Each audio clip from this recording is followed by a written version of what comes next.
இட்லி தட்டு மேல அந்த இட்லி மாவை ஊத்துறதுக்கு முன்னாடி எல்லாம் ஒரு வெள்ளை துணி ஒண்ணு போடுவாங்க. அந்த கிளாத்ல ஒரு 6 மீட்டர் வாங்கி அதுல 4 மீட்டர்ல வேஷ்டி சத்திக்கிட்டு 2 மீட்டர்ல சட்டை தச்சுக்கிட்டு ஒரு மாலை, அந்த மாலை கூட அவருடைய தாத்தாவுடைய மாலையை பாட்டி கிட்ட போய் தாத்தான்னு கேட்டு வாங்கி அந்த மாலையை போட்டுக்கிட்டு இப்படி ஒரு சிம்பிளான ஒரு மனிதர் மிஸ்டர் தனுஷ் நீங்க என்னவா இருக்கிறது உங்களுக்கு பிடிச்சிருக்குன்னு கேட்கும் போது அவர் சொன்னாரு, டைரக்டரா இருக்கிறத விட நடிகரா இருக்கிறத விட ஒரு அப்பாவா இருக்கிறதா எனக்கு பெருமையா பாக்குறேன் அப்படின்னு சொல்லி சொன்னாரு.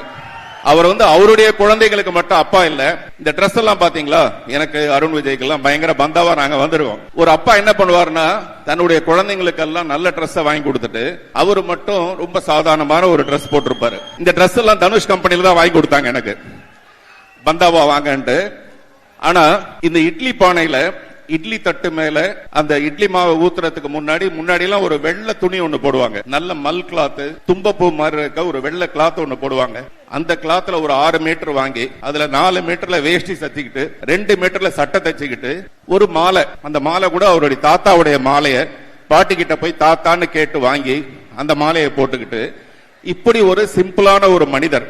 இவர் யாருன்னு கேட்டா இங்க மட்டும் இல்ல, தமிழ்நாட்டில் மட்டும் இல்ல, உலகம் பூரா புகழ் பெற்ற பிரசித்தி பெற்ற ஒரு நடிகர். இவ்வளவு சிம்பிளா இருந்து இந்த வெள்ளை வேஷில என்ன பண்றாருன்னா எல்லாருடைய மனசையும் கொள்ளையடிச்சிட்டு போயிடுறாரு. இந்த ட்ரெஸ் எல்லாம் அப்படியே டோட்டலா வேஸ்டா போயிடுது. நான் மதுரை மீனாட்சி அம்மனை பத்தி ஒரு கவிதை எழுதியிருந்தேன். இந்த கவிதை மதுரையில் மீனாட்சி தான் அழகு, மதுரையில் மீனாட்சி தான் அழகு, பெண்ணே பிரகாரத்தில் நீ இல்லாத போது.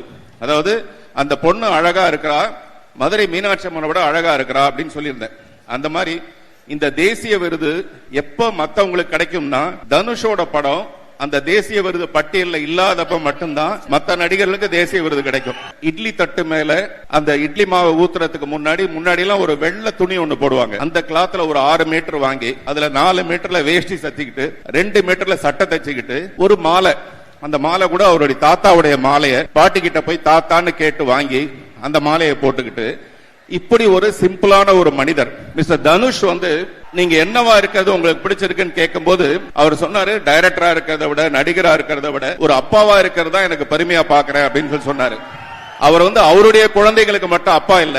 இந்த ட்ரெஸ் எல்லாம் பாத்தீங்களா, எனக்கு அருண் விஜய்க்கு எல்லாம் பயங்கர பந்தாவா நாங்க வந்துருவோம். ஒரு அப்பா என்ன பண்ணுவாருன்னா தன்னுடைய குழந்தைங்களுக்கு எல்லாம் நல்ல ட்ரெஸ் வாங்கி கொடுத்துட்டு அவரு மட்டும் ரொம்ப சாதாரணமான ஒரு ட்ரெஸ் போட்டிருப்பாரு. இந்த ட்ரெஸ் எல்லாம் தனுஷ் கம்பெனில தான் வாங்கி கொடுத்தாங்க எனக்கு, பந்தாவா வாங்கன்ட்டு. ஆனா இந்த இட்லி பானையில இட்லி தட்டு மேல அந்த இட்லி மாவை ஊத்துறதுக்கு முன்னாடி எல்லாம் ஒரு வெள்ளை துணி ஒண்ணு போடுவாங்க. நல்ல மல் கிளாத், தும்பப்பூ மாதிரி இருக்க ஒரு வெள்ளை கிளாத் ஒண்ணு போடுவாங்க. அந்த கிளாத்ல ஒரு 6 மீட்டர் வாங்கி அதுல 4 மீட்டர்ல வேஷ்டி சத்திக்கிட்டு 2 மீட்டர்ல சட்டை தச்சுக்கிட்டு ஒரு மாலை, அந்த மாலை கூட அவருடைய தாத்தாவுடைய மாலையை